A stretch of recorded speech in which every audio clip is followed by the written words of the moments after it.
상남자입니다. 자, 오늘은 주말 토요일 낮인데 제가 지금 어디를 가고 있냐, 저희 상남자 스터디가 최근에 6기 끝났거든요. 6기 마치신 분이 오늘로써 3호기 계약을 하는 날인데, 그 3호기 물건이 궁금해서 가서 같이 구경도 할 겸 본계약서 쓰는 자리까지 함께 해보려고 합니다. 자, 상남자 스터디 1기가 작년 3월 달에 처음 시작했고 지금 7월 달이니까 1년 반 정도 조금 안 됐는데, 작년에 처음에 스터디를 하다 보니까 문득 이런 생각이 드는 거예요. 성과가 생각보다 안 나오는데 어떻게 하면 성과를 낼 수 있지? 그것도 많이, 그것도 빨리? 어떻게 할까에 대한 고민이 정말 많았습니다. 물론 정확한 정보를 자세하게 실수하지 않게 지식 정보 전달에 대한 것도 물론 중요하지만, 제가 생각했을 때 상가투자 강사로서의 가장 중요한 본질이 뭐라고 생각했냐면 우리 수강생들의 성공 성과라고 생각했습니다. 성과라고 하면 대부분은 그렇죠.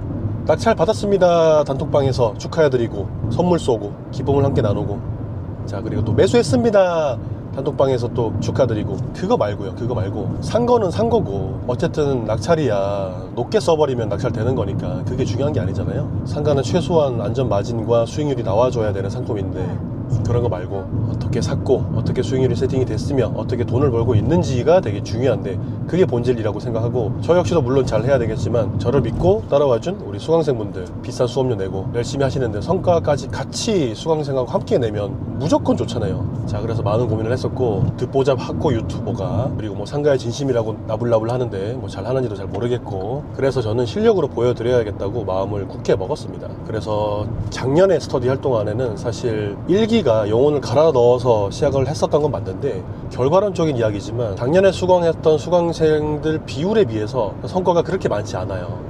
작다는 이야기입니다. 그렇지만 스터디 횟수가 거듭되면서 성과가 계속 늘고 있어요. 자, 올해는 4기, 5기, 6기 총 3개 기수를 했는데, 4기 때 한 2~3건을 했다면 5기 때는 7건 정도를 했고요.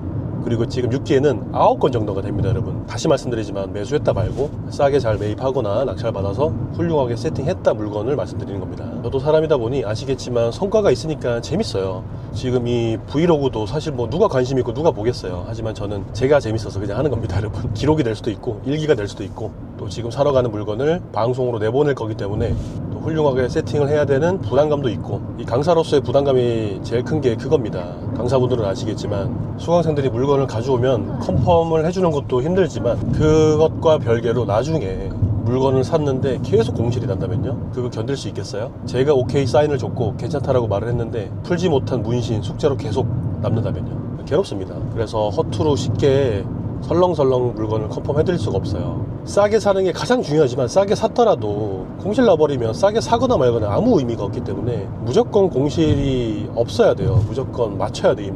임대차를 맞춰도 문제예요. 사실 상가는 솔직히 말씀드리면, 임대차를 맞춰도 그 임차인이 영업이 잘 될지 안 될지 어떻게 알아요? 잘 되면은 따박따박 월세를 가져다 주겠지만, 영업이 안 되고 월세 밀리면요, 거기에 대한 대비책도 세워야 되고, 자, 그리고 2년 만기를 다 채우고 나서 나갔는데 그 다음 임차인이 또 안 구해져. 자, 그런 숱한 리스크가 도사리고 있기 때문에 정말 조심하고 면밀하게 검토해서 매수해야 되거든요. 자, 그런 스트레스가 없는 건 아니지만 그래도 재밌다. 상남자가 열심히 하고 있고 같이 열심히 하시는 수강생분들이 성과까지 잘 내고 있으니 너무 즐겁고 재밌다. 현재 이런 상황이고, 지금 올해 상반기에만 총 17건 정도의 성과를 냈는데 정말 말도 안 됩니다. 상가투자 강사로서 전국에 이런 훌륭한 성과를 뽑아낼 수 있는 사람 진짜 드물다고 생각하고, 그만큼 자부심이 있습니다. 자신감도 있고요. 자, 또 한편으로는 이런 생각하시는 분들도 계실 것 같습니다. 야, 아니 뭐 대충 사는 거 아니야?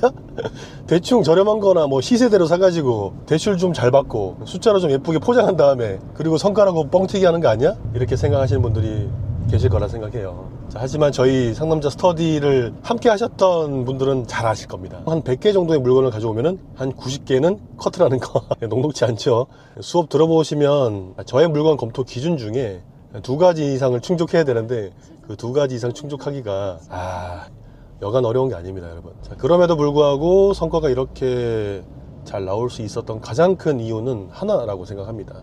다들 지금 공포에 질려 있어요. 금리 때문에 다들 무서워합니다. 아직까지는 시간이 남았습니다. 제가 생각했을 때는 올해 말까지라고 보고 있었는데, 이런 분위기가 솔직히 조금 더 길어졌으면 좋겠어요. 왜냐면 많이 조급하거든요.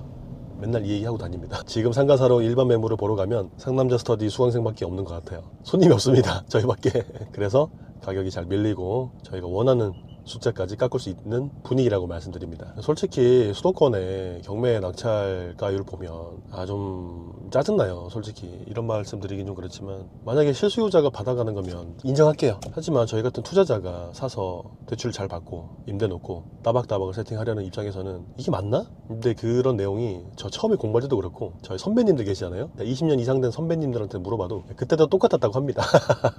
그때도 똑같았었고, 자, 그러려면 돈 되는 물건을 하려면 물건에 하자가 있거나 권리분석상 하자가 있거나 또는 금액이 엄청 크거나, 그런 물건들을 하는 게 확률적으로는 돈 벌 수 있는 구조가 맞는 것 같고, 자, 하지만 또 모두가 그렇다는 건 아니고요. 얼마 전에 또 3기 수강생분께서 화성시 장지동의 물건을 3칸 낙찰받았는데, 자, 한 칸은 되게 작은 평수임에도 불구하고 수익률이 29% 정도가 됩니다. 대단하죠? 자, 상가 얘기만 하면 날셉니다. 솔직히 머릿속에 상가 생각이 한 70%, 그리고 비즈니스랑 마케팅 이런 부분들이 나머지 30%를 머릿속에 꽉 채우고 있는 것 같아요. 자, 그만큼 재밌고 몰입하는 과정이 또 언제, 지금 아니면 또 언제 하겠나 이런 생각이 들기도 하고, 할 수 있을 때 감사한 마음으로 최선을 다해서 우리 열심히 하시는 수강생들하고 같이 돈 벌려고 하고 있습니다. 조회수가 폭망할 것 같지만 혹시라도 이런 주저리 떠드는 내용도 좋아하시거나, 제가 또 임장 갈 때 이런 브이로그 형식으로 찍는 걸 좋아하는 분이 계신다고 하면, 혹시라도 몇 분이라도 계신다고 하면 한번 연속성을 가지고 찍어보도록 하겠습니다. 그럼 현장에서 영상으로 다시 이어가도록 하겠습니다.